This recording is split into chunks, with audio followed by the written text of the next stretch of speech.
It's good to see all of you again. So, something crazy, I'll get into this in a moment, but we do not have Sunday school until May 5th. There's a little bit more detail to it. So, we have a lot of home study. So, thank you to all of you who have tuned in here on the YouTube channel. Please continue to share it, link to it, subscribe. I'm hoping that YouTube can become the hub for our activity. Of course, the podcast will remain available, and I'll need to dig into some numbers and see where people are accessing the podcast, where we are doing the most good and reaching the most people. But I'm really glad to have both of those media available. Welcome back to Sunday School, everyone. I'm Jared Anderson, and this is Engaging Gospel Doctrine, episode 323, which covers March 24th's reading, Cycles of Virtue and Vice, New Testament, week 12. So as I teased just a moment ago, we do not have normal New Testament Sunday School until May 5th. Here's how that breaks down. So this coming Sunday, March 24th, we are covering Matthew 13, Luke 8 and 13. We'll be doing that in just a moment. And we have Priesthood and Relief Society. Then March 31st, we cover Matthew 14 to 15, Mark 6 through 7, John 5 through 6. I don't know why we have so much reading for that week. And that is the fifth Sunday under the bishop's direction. April 7th, of course, is General Conference. And then we have April 14th, Matthew 16 and 17, Mark 9 and Luke 9. And then we have Priesthood and Relief Society again. And April 21st, we do have Sunday School, but it's Easter. I actually think it's cool that we are covering Christmas and Easter in the Sunday School curriculum. I'll have to think of a really good way to celebrate Easter, resurrection, life, renewal, so much good stuff. And then April 28th, Matthew 18 and Luke 10, Priesthood Relief Society. And that is why it's not until May 5th that we both have Sunday school at church and are covering the New Testament. Pretty crazy. But I will keep issuing the podcast episodes every week.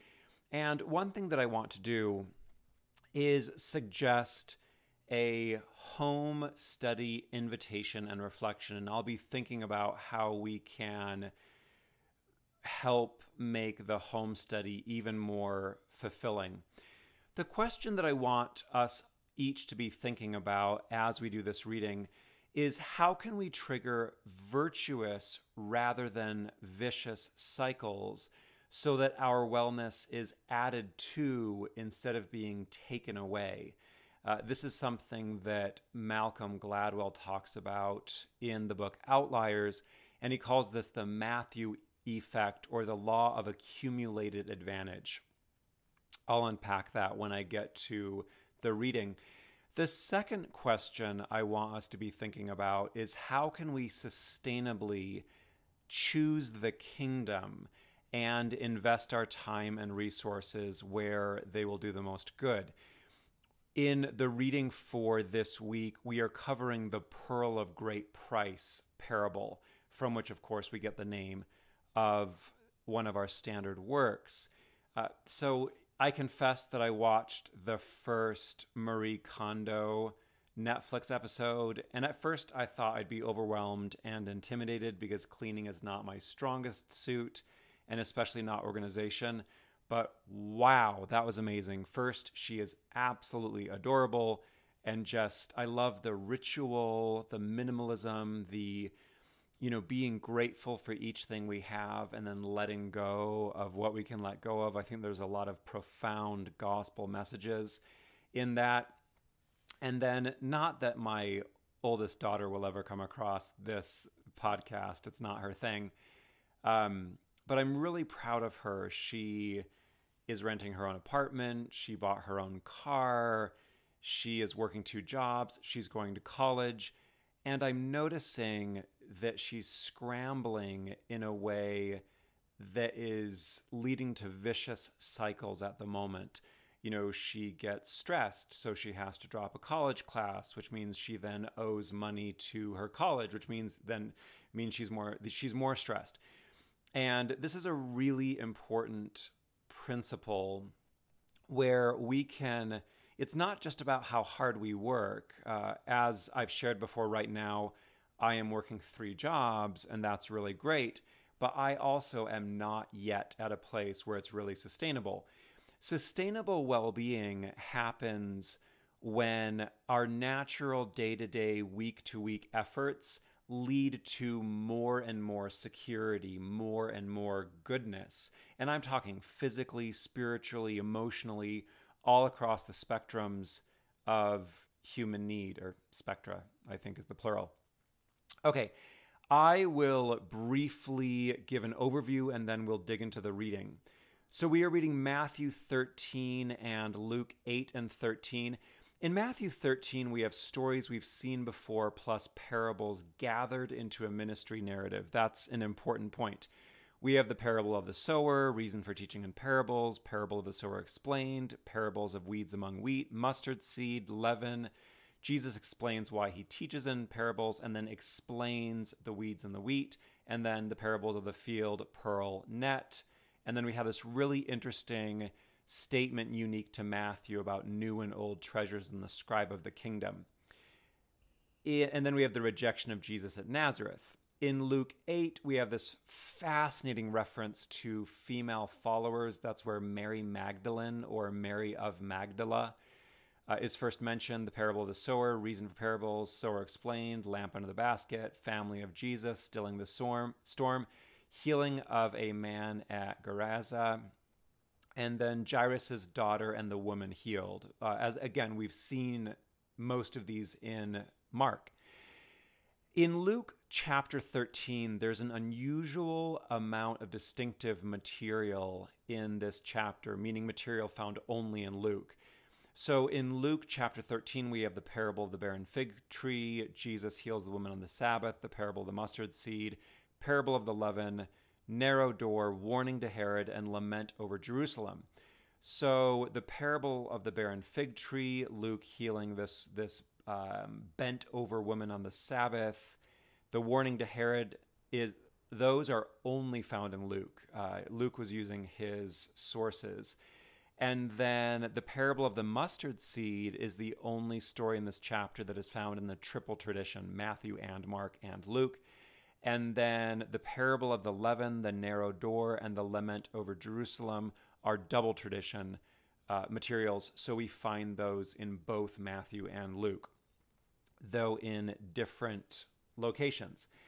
Okay, let's get right into our reading. So the parable of the sower, I really like how Wayment points out this chapter gathers several of Jesus' parables into a single discourse intended to teach the reader about the kingdom, or listener, about the kingdom of heaven.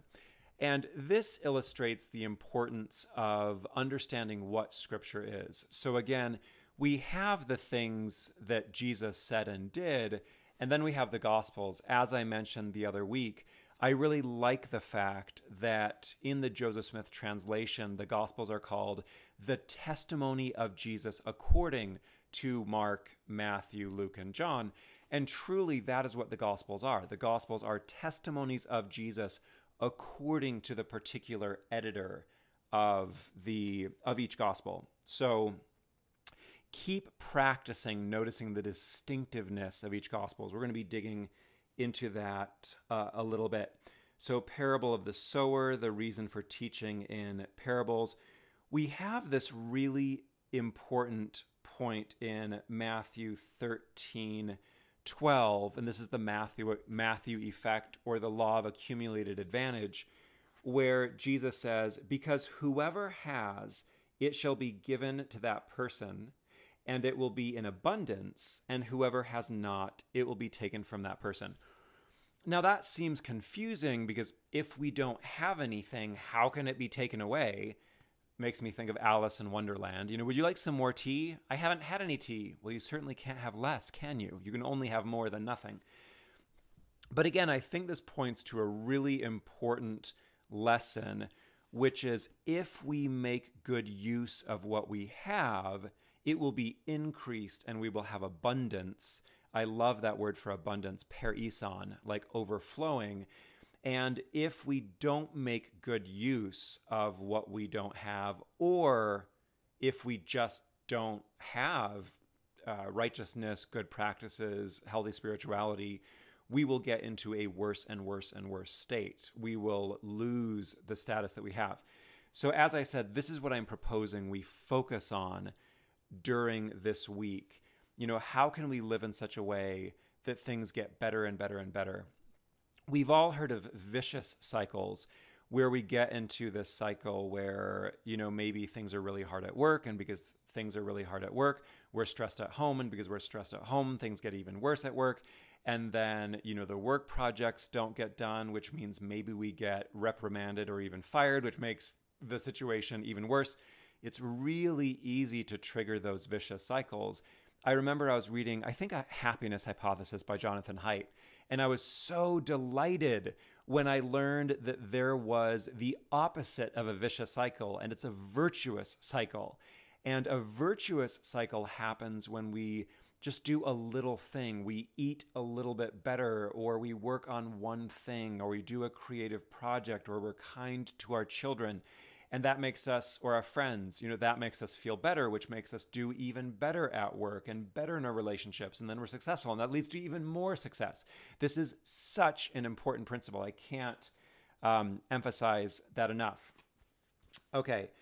Note that Matthew explicitly mentions when Scripture is fulfilled. That's a particular emphasis of Matthew. He really likes pointing out when things are fulfilled.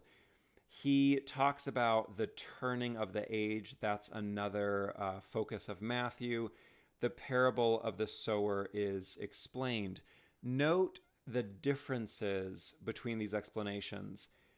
The one sown on rocky ground is the one who hears the word and immediately receives it with joy, but that person does not have root, but is short-lived. And when trial or persecution comes because of the word, he immediately stumbles. The one sown on thorns is the one who hears the word, but the cares of the age and concern for riches choke the word and they become unfruitful. The one sown on good earth is the one who hears the word and understands and brings forth fruit and yields forth 100-fold, another 60, another yields 30. And notice that all of them are rewarded. And I like that. We all have differing abilities, differing resources, and God rewards us if we increase them, if we use them well, not just if we have a lot. So parable of the weeds among the wheat is very interesting, this idea of let them grow together unto harvest. This teaches the fact that sometimes we can't tell if someone is going to turn out well or turn out poorly until harvest time. And also, I think it's a symbol of mercy. That we have a lifetime to do better and better and better and to repent from our mistakes. And I really love that. Parable of the mustard seed. The kingdom of heaven is like the tiniest seed that grows and blossoms into abundance. The parable of the leaven, this idea that a little bit of good can trigger a lot of growth, a lot of goodness. Explanation of the weeds among the wheat. It's the end of the age.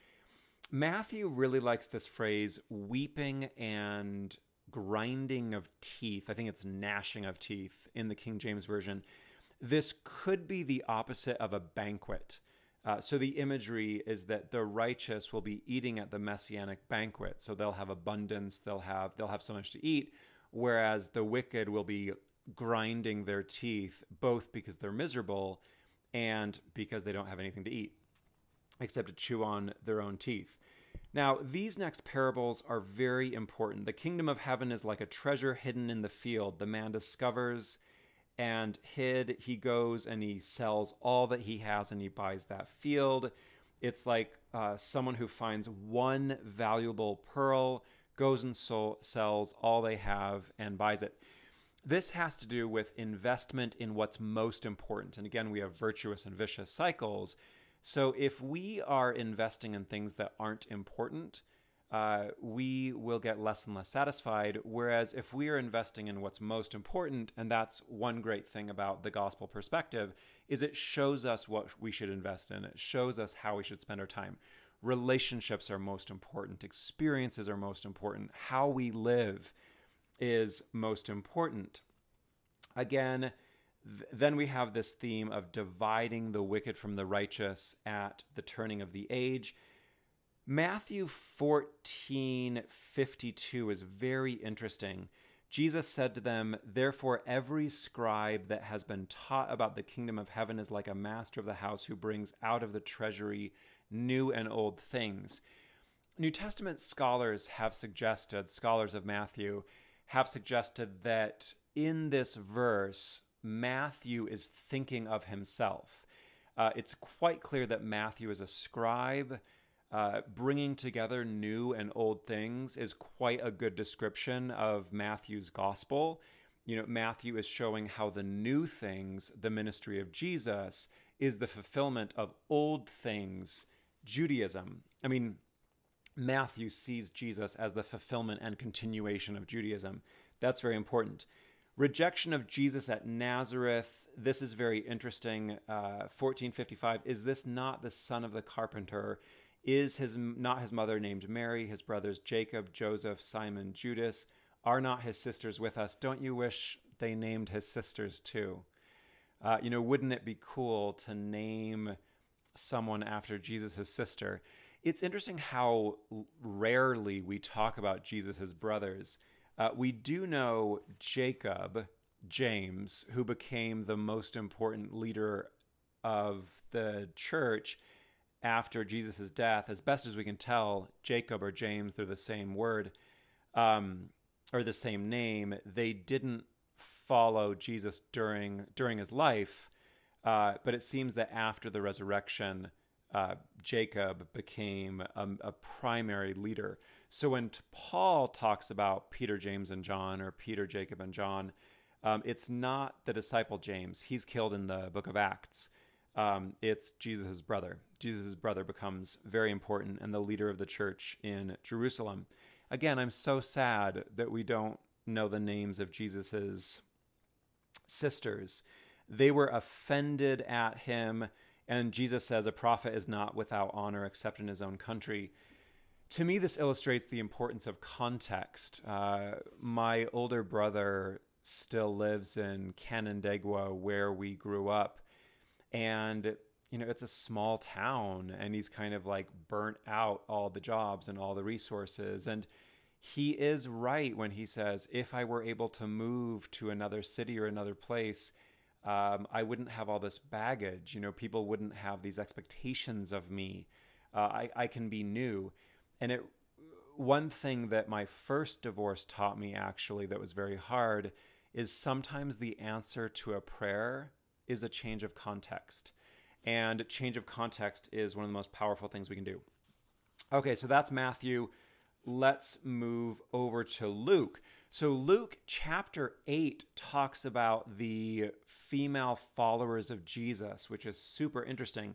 It came to pass that he went on through the towns and villages, declaring and teaching the good news of the kingdom of God with the 12, and some women were with him who had been healed from evil spirits and illnesses.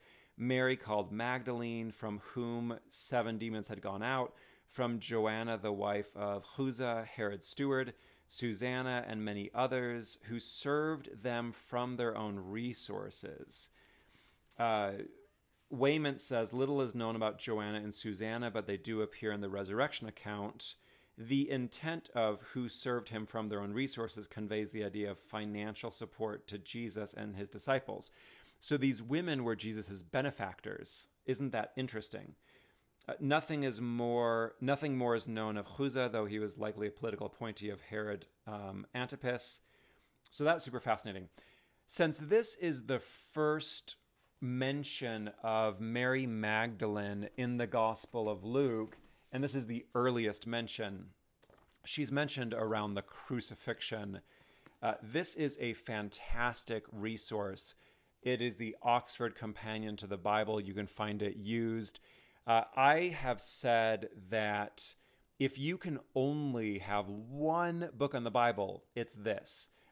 Extra book on the Bible. A study Bible is the place to go. As far as resources and scholarship and perspective for your buck, a study Bible is absolutely the best thing to get. But once you have a study Bible and you want one more book, get this Oxford Companion to the Bible. Think of it as the Bible dictionary, but a lot better.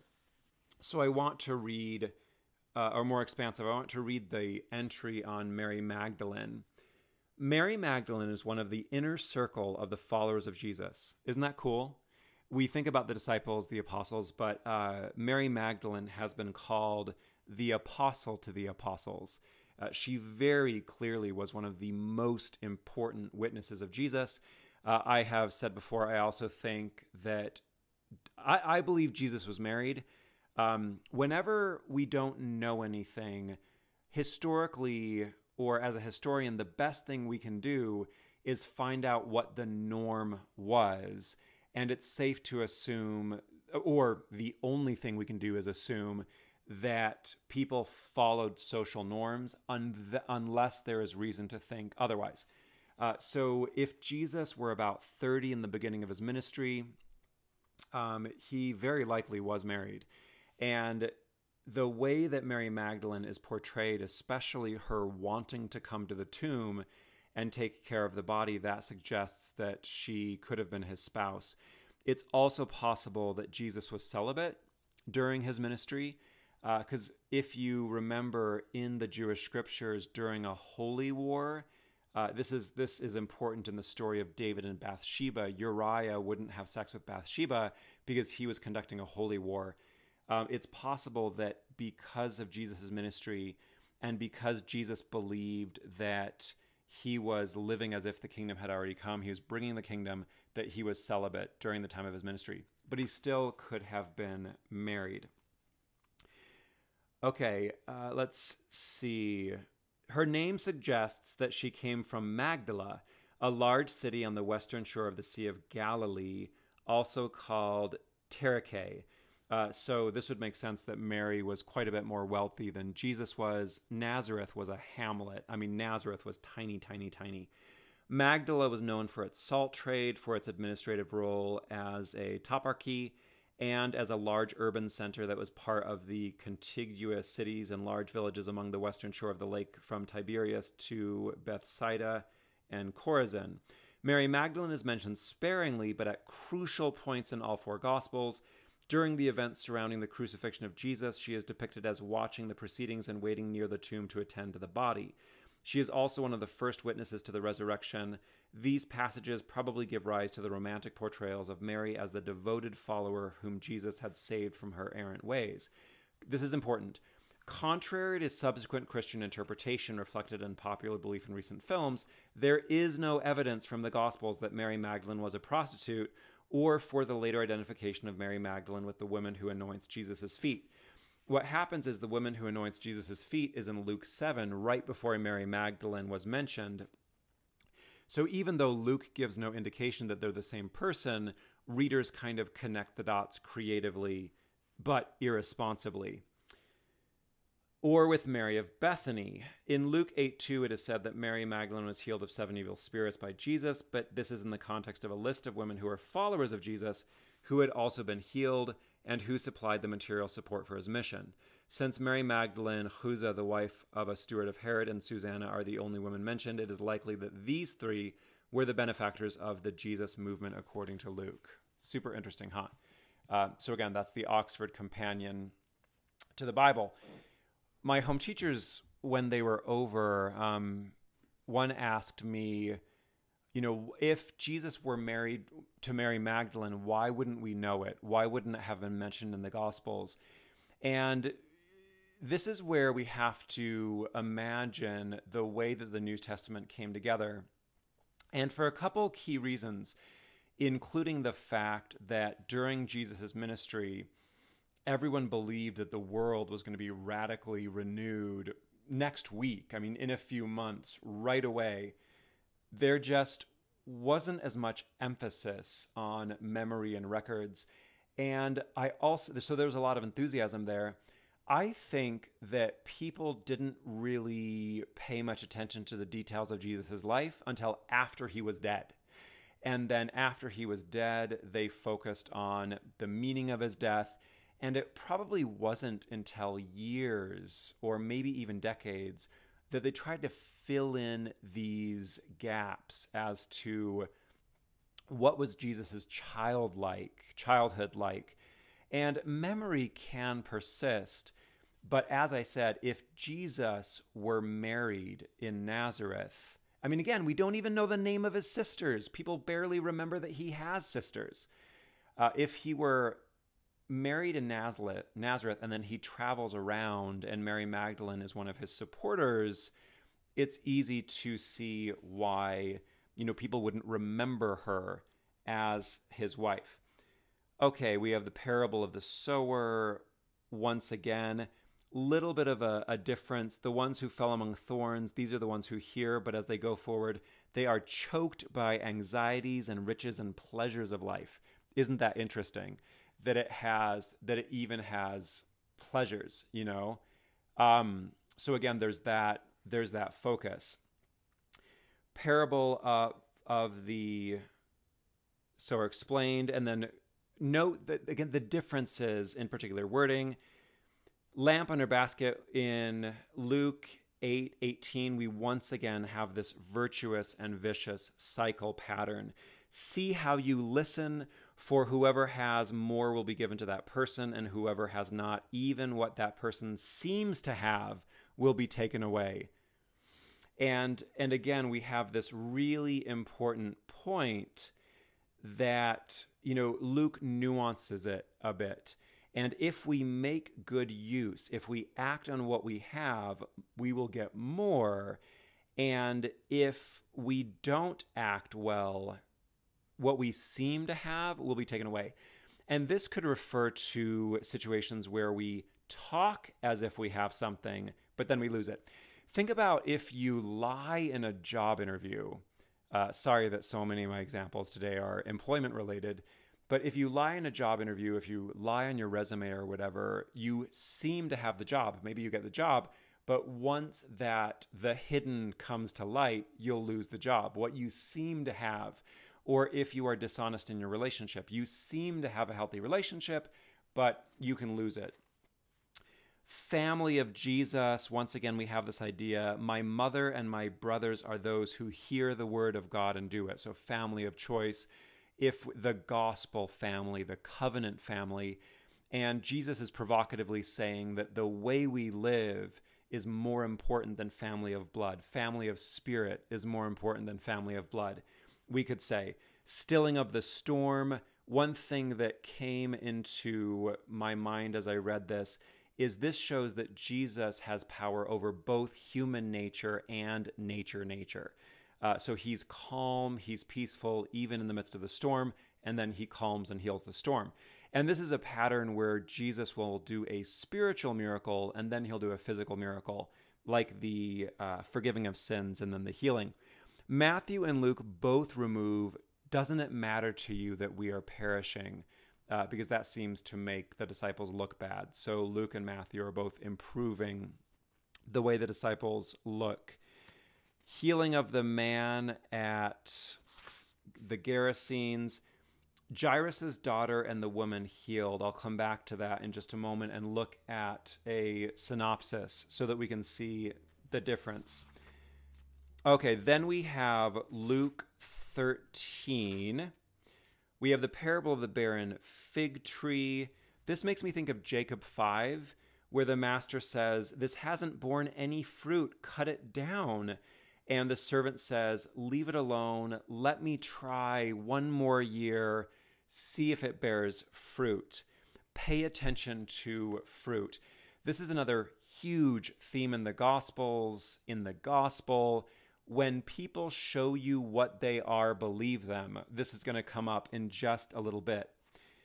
We have mustard seed. Oh, Jesus heals the woman on the Sabbath. it says she had a spirit of affliction for 18 years. She was bent over. Woman, you are freed from your affliction. The ruler of the synagogue gets angry. Why did you heal on the Sabbath? And she says, this one being a daughter of Abraham, whom Satan bound for 18 years, should she not be loosed from this bondage on the Sabbath day? I wonder if there's even a Passover parallel, because freedom from bondage is emphasized so strongly in that story. Parable of the leaven, the narrow door. Note that after Luke 9, in Luke 9 it says, we haven't gotten there yet, but it says Jesus set his face to Jerusalem, and the rest of the gospel is Jesus moving toward Jerusalem and toward his death. We'll talk about that later. So this is the idea of a narrow door. This is really great, where it says, seek to enter in through the narrow doorway, because many, I say unto you, will try to go in, but will not be able to do so. When the master of the house has risen and shut the door, you will stand outside and begin to knock at the door, saying, Lord, open up to us. And then he will answer them, I don't know where you are from. Then you will begin to say, we dined with you and we drank with you and you taught us in our streets. And he will say to them, I do not know where you are from. Depart from me, all you who are wrongdoers. So this is a really important point, and please talk about this in your home and individual study. Jesus is saying again and again and again, it doesn't matter how active you think you are. It doesn't matter if you are people of the covenant. It doesn't matter what you say. It only matters what you do. It only matters what you do, or it matters most what you do. And that's why he says that the righteous Gentiles will be better off than the hypocritical Jews. And so again, this is a major, major theme. So again, we have this Jerusalem point. I must continue today, tomorrow, and the day following. Interestingly, we have some positive portrayal of the Pharisees. The Pharisees say, go, Herod wants to kill you. And Jesus says, I don't need to worry about Herod. I need to worry about Jerusalem. And so he says, it is not possible for a prophet to be killed outside of Jerusalem. And then we have Jesus' lament over Jerusalem, how much I desired to take care of you, but you would not. We've talked about this before, how, God's power, God's reach is infinite, but we and our behavior can put us outside of God's reach.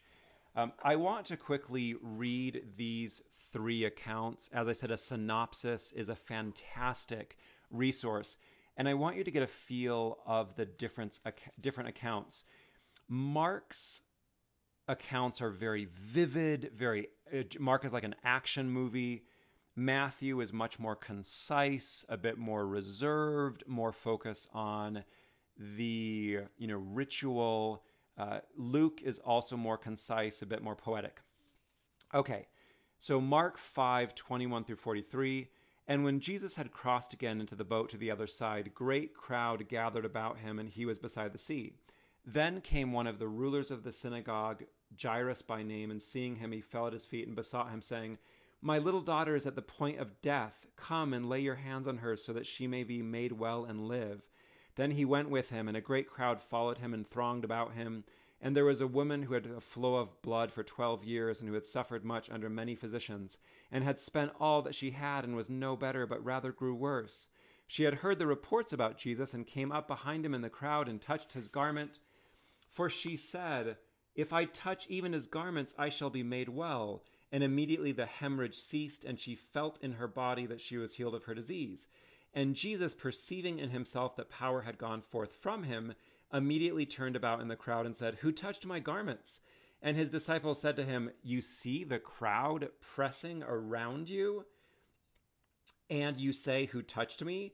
And he looked around to see who had done it. But the woman, knowing what had been done to her, came in fear and trembling, and fell down before him and told him the whole truth. And he said to her, Daughter, your faith has made you well. Go in peace and be healed of your disease. While he was still speaking, there came from the ruler's house someone who said, Your daughter is dead. Why trouble the teacher any further? But ignoring what they said, Jesus said to the ruler of the synagogue, Do not fear, only believe. And he allowed no one to follow him except Peter and James and John, the brother of James. And when they came to the house of the ruler of the synagogue, he saw a tumult and people weeping and wailing loudly. When he had entered, he said unto them, Why do you make a tumult and weep? The child is not dead, but sleeping. And they laughed at him. But he put them all outside, and he took the child's father and mother and those who were with him, and went in where the child was. Taking her by the hand, he said to her, Talitha kumi, which means little girl, Talitha kumi, which means little girl, I say unto you, arise. And immediately the girl got up and walked. She was 12 years of age. And they were immediately overcome with amazement. And he strictly charged them that no one should know this, and told her to give something to eat. So you can see really, really easily the differences and the similarities among the gospel accounts. Synopsis is a fantastic resource.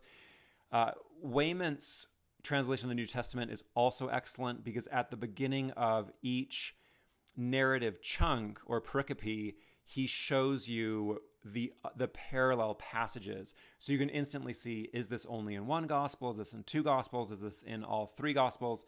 Is this in four gospels? And so Wayman's New Testament can save you money on a synopsis, but this synopsis is a fantastic resource. Note how much shorter Matthew's account is. While he was thus speaking to them, behold, a ruler came in and knelt before him, saying, My daughter has just died. Point of death, has just died. But come and lay your hand on her and she will live. So he's asking for a resurrection rather than a healing, which is very dramatic. Jesus rose and followed him with his disciples. Behold, a woman who had suffered from a hemorrhage for 12 years came up behind him and touched the fringe of his garment. Fringe is a comment on the religious detail. For she said to herself, If only I touch his garment, I shall be made well. So Matthew and Mark have this internal narrative by the women. Luke does not. Jesus turned and saying to her, he said, Take heart, daughter, your faith has made you well. And instantly the woman was made well. And when Jesus came to the ruler's house and saw the flute players and the crowd making a tumult, he said, Depart, for the girl is not dead, but sleeping. And they laughed at him. But when the crowd had been put outside, he went in and took her by the hand, and the girl arose. And the report of this went through all that district. So lots of little details that are missing. And then Luke he also cuts out details, and it still has a sense of vividness. It's a bit more elegant, a bit more smooth. Now, when Jesus returned, this is like bedtime stories with Jared. When Jesus returned, the crowd welcomed him, for they were all waiting for him. We're over in Luke now. John doesn't have any of this. You'll see in the last column. When Jesus returned, the crowd welcomed him, for they were all waiting for him. There came a man named Jairus, who was a ruler of the synagogue, and falling at Jesus' feet, he besought him to come to his house, for he had an only daughter, about 12 years of age, and she was dying. See, he takes information from different places in the story and makes it more elegant. As he went, the people pressed around him, and a woman who had a flow of blood for 12 years and could not be healed by anyone came up behind him and touched the fringe of his garment, and immediately her flow of blood ceased. And Jesus said, Who was it that touched me? When all denied it, Peter said, Master, the multitudes surround you and press upon you. But Jesus said, Oh, it's not a question. Master, the multitudes surround you and press upon you. Jesus said, Someone touched me, for I perceive that power has gone forth from me. And when the woman saw that she was not hidden, remember, theme, what is hidden will come to light. Isn't this beautiful? The Gospels are such masterpieces. She saw that she was not hidden. She came trembling and fallen down before him, declared in the presence of all the people why she had touched him and how she had been immediately healed. And he said to her, Daughter, your faith has made you well. Go in peace. While he was still speaking, a man from the ruler's house came and said, Your daughter is dead. Do not trouble the teacher anymore. But Jesus, on hearing this, answered him, Do not fear, only believe, and she shall be well. And when he came to the house, and he permitted no one to enter with him except Peter and John and James, the father and mother of the child. Luke keeps that detail. And all were weeping and bewailing her, but he said, Do not weep. She is not dead, but sleeping. And they laughed at him, knowing that she was dead. But taking her by the hand, he called, saying, Child, arise. And her spirit returned, and she got up at once, and he directed that something should be given her to eat. And her parents were amazed, but he charged them to tell no one what had happened. Luke is the only one who says, give her something to eat. And it seems that could be a demonstration that she really is alive again and not just a ghost.